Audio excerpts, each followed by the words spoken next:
Alright, today I'm going to show you how I turn this lead head, that just plain lead, into one of these various painted colors.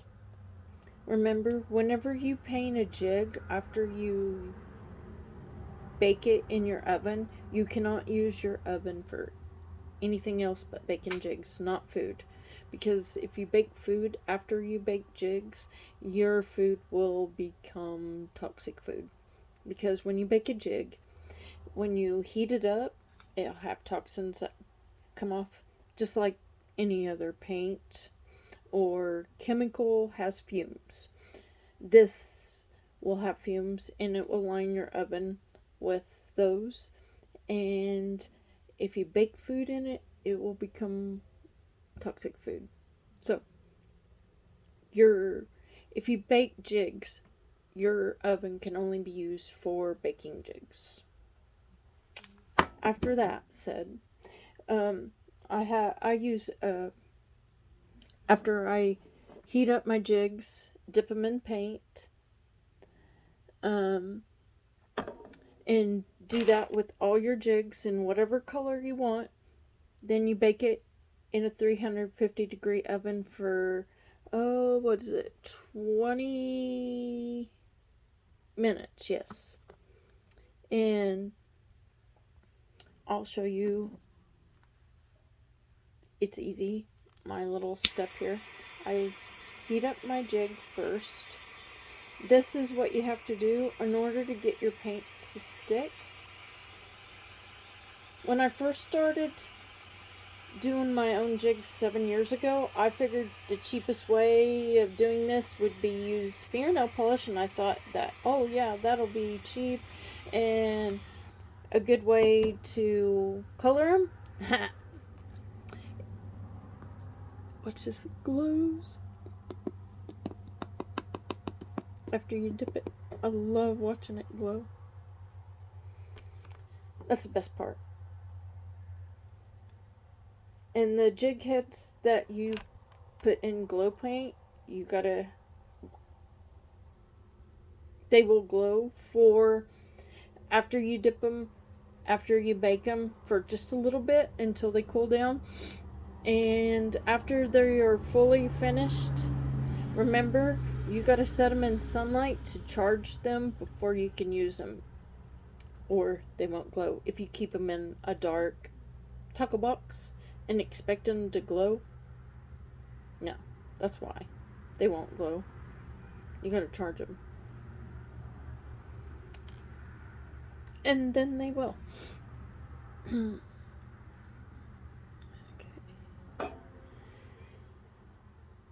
The reason I use them on that rack so they don't stick or bake to my cookie sheet, and I always use a cookie sheet because any of the excess paint will bank off and be on here instead of the bottom of the oven. Even though I don't use it for anything other than baking jigs, it helps keep it clean and less fumes while baking. If you've ever baked a jig, you'll know. Just like chemical smell from any chemical cleaners, everything has a smell. Now, baked jigs has a smell of their own. Like, say, whenever you bake food, it always smells up the house nice and yummy. Well, baked jigs also smell up the house, but it's not so much nice and yummy. But they're yummy for fish in the end. Just remember that. And I will show you another color.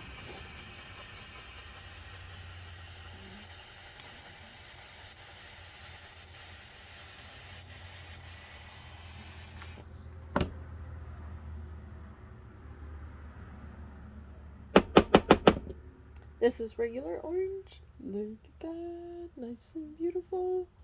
It'll be even more beautiful after baking.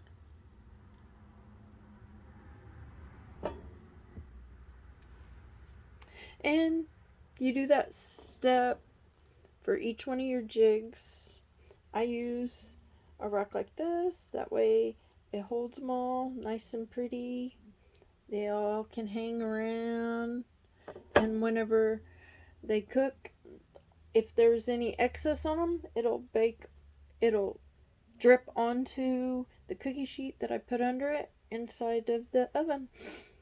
That's how I bake them. That way they don't, because whenever you bake them, they harden like a rock and become hardened paint, and you don't want them laying on something, or it will bake and harden to that, and you will never be able to pull it off of whatever you bake it in. If you lay it flat like on a cookie sheet, it won't work. You have to have it on something like that to where they can hang during their baking process without baking hard to whatever you bake them on. There, that's how you do colors, and you repeat that process for all your colors. Today I'm doing chartreuse, glow chartreuse, white with clear with black glitter, black. This is white glow. This is pink glow in the dark, or orange glow in the dark, shall I say. I'm sorry, if I can speak properly. And this is regular orange, hunter's orange. Alright, I'll be back to show you what it looks like in the end. Before I want to pop back on here real quick before I bake these to show you the double dip process. I forgot to do that, I'm sorry. You do it the same as the single dip color process. You heat up your jig.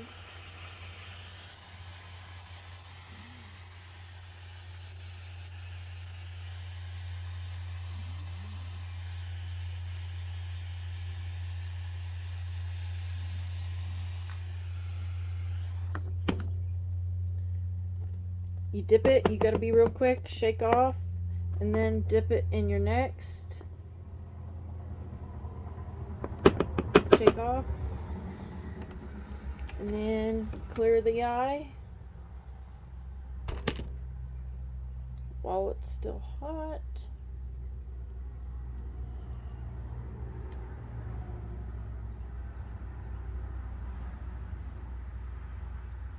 Get that out of the way.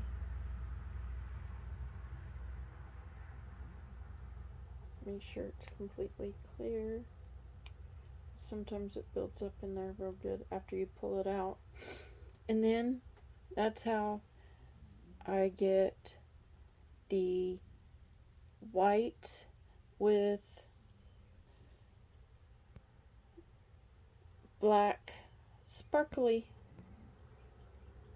because the black is clear with black sparkles. If you can see that, if it'll zoom in for me, see, that's why I do the white first as the base paint, because it's clear with black sparkly. Anywho, same process, but you do two instead of one. Alright, I'm gonna keep repeating this process until I get all these painted, and I'll be back here after I bake them to show you what they look like in the end. Catch you on the fly.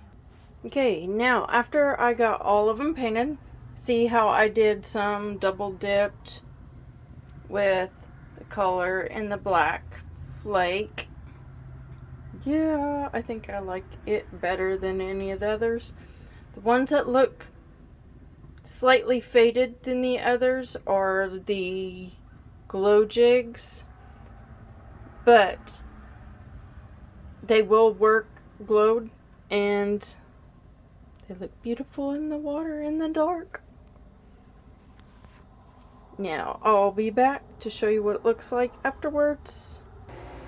See, while they're baking, them ones that were dull are glowing.